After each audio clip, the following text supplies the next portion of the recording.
Energetinis vampyras žmogaus kūne žemėje. Kaip mums jį atpažinti, nes tai yra be galo svarbu.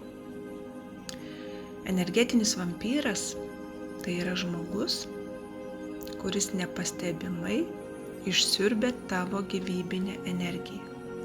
Ir tai tikrai nėra metafora. Kai esi šalia tokio žmogaus, ne tik jo žodžiai, bet ir veiksmai ar net tylėjimas gali tave išsekinti giliau nei bet koks fizinis darbas ar patirtas stresas. Ir kaip rimtai jis tave apvogia. Visų pirma, pavogia tavo jėgas. Nes po bendravimo su juo tu jautiesi ir jauti nuovargį. Net jeigu anksčiau, prieš susitikdamas su tokiu žmogum, buvai kupinas ir pilnas energijos. Jie palieka tavyje tuštumos jausmą. Ir tu jauti, tarsi kažkas pasimtų iš tavęs svarbiausia. Šviesą, motyvaciją, džiaugsmą.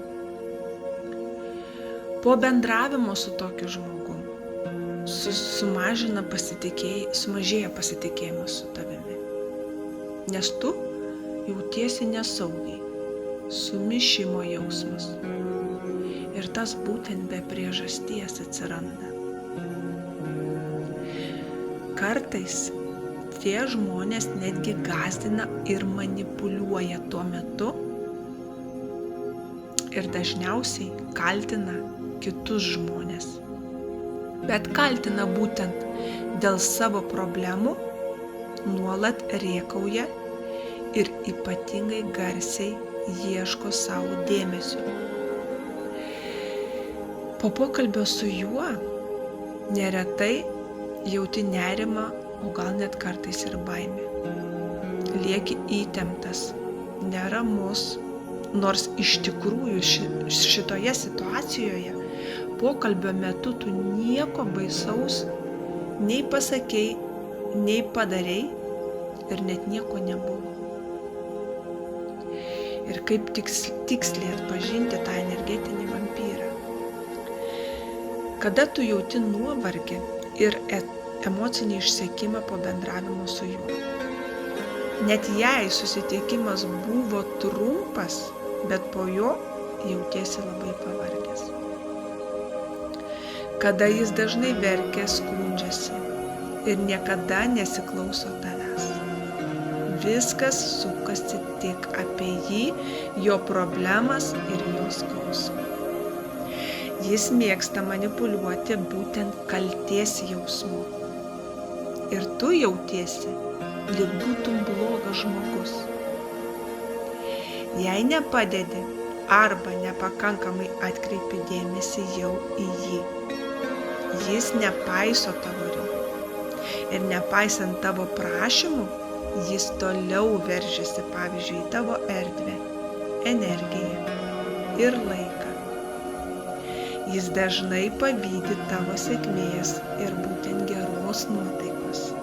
Ir kaip tik tada, kai tik tau sekasi, jis ima skleisti neigiamą energiją. Jo žodžiai dažniausiai palieka sunkų ir niūrų jausmą, lyg būtų sunkus, tirštas rūkas aplink tave. Kodėl svarbu apsivalyti ir kuo greičiau nuo tokių žmonių?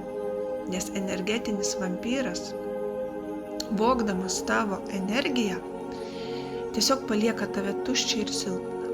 O jeigu ilgai žmonės nesivalo, tai tada su laiku gali atsirasti ir rimtesnių netgi sveikatos, emocijų ar net santykių sutrikimų. Todėl būtina atpažinti jį laiku, kad neleistum jam tavęs valdyti, saugotum savo ribas ir savo energiją.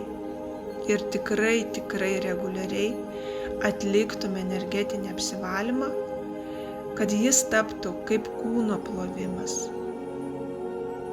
ir tai būtų tavo vidiniai energijai.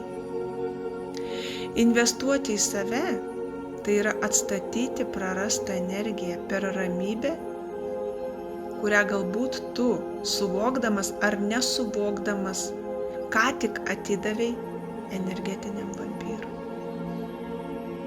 Ir nejaugi tu leisi apvogti save. Jis tą darys vėl ir vėl ir vėl.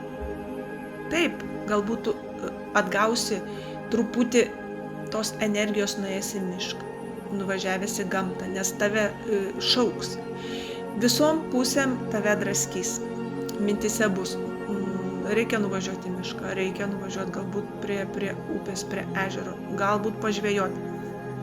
Bet kada tu grįši, tai bus tas momentinis gerumo pojūtis, kada tu būsi ten, tuo metu tavo mintis, taip, jos turi galią. Pagaliau aš čia, pagaliau prie ežero, va dabar tai pailsėsiu. Ir žiūrėk, tik tu pasikrauni jėgų, grįžti namo, o galbūt net tą pačią sekundę sulauki skambučio iš būtent to pačio žmogaus. O ką tai reiškia? Tai reiškia, kad tas energetinis vampyras tave jau yra prisirišęs energetiškai ir jaučia, kada tu kupinas energijos, tu ką tik pasikrovei kaip baterija ir vėl reikia tave išsunkti. Ir tada pradeda, labas, tada tam. Ir kas vėl atsitinka? Viskas sukasi ratu. Ir kol tu nenukirpsi šitų energetinių kanalų su tuo žmogum, o kas atsitiks, kada tu nukerpi kanalą su tuo žmogum? Jis pradės badauti, automatiškai bus noras iš jo pusės kuo greičiau su tavim susisiekti, nes tu buvai jo donoru, tu buvai jo energetiniu donoru. Ir kai tik jis tą pajunta, kad tu pradedi valytis ir nukerpi tai, jis tą iškart pajus. Ta pačią sekundę gali tau arba parašyti, arba paskambinti, arba ieškoti priežasties, kaip tik susitikti, kad vėl užmegztų naują energetinį ryšį su tavimi. Ir kada tu to nebeduodi jam ir pasakai stop, va dabar aš kalbėsiu ir aš pasakysiu, kada aš noriu susitikti, kada aš noriu tavęs klausytis, kada aš noriu ką kalbėti. Ir kai tik tu tas ribas padarai ir pastatai, jis jau tavimi nebe gyvuos, arba tada tas žmogus pradeda ieškotis kitos aukos, nes žemėje mūsų daug. Ir tai bus, jis ieškos kitos aukos, bet esmė, kad toje vietoje tu save ir apsaugosi. Ir kaip svarbu, kad žmonės pagaliau tą suprastų, o nesileistų ir netidavinėtų energijos tuščiai. Ir tikrai nekaltintų paskui nekaltus dalykus. Oi, pavargau, nes pavargau nuo darbo, oi, pavargau, nes ten reikėjo bėgti ten, lėkti ten ir taip toliau. Ir kartais pamiršta tokią smulkmenėlę, kad galėjo visame kame būti tai vienas vienintelis žmogus, su kuriuo tu ką tik pabendravai. Ir jeigu jis energetiškai pakankamai už tave stiprus, jis tave ir išsasalino. Skleidžiu, kalbu, kalbėsiu ir skleisiu. Noriu, kad jūs tai paliestų. Visada jūsų laukiu, jeigu save tik atpažinai.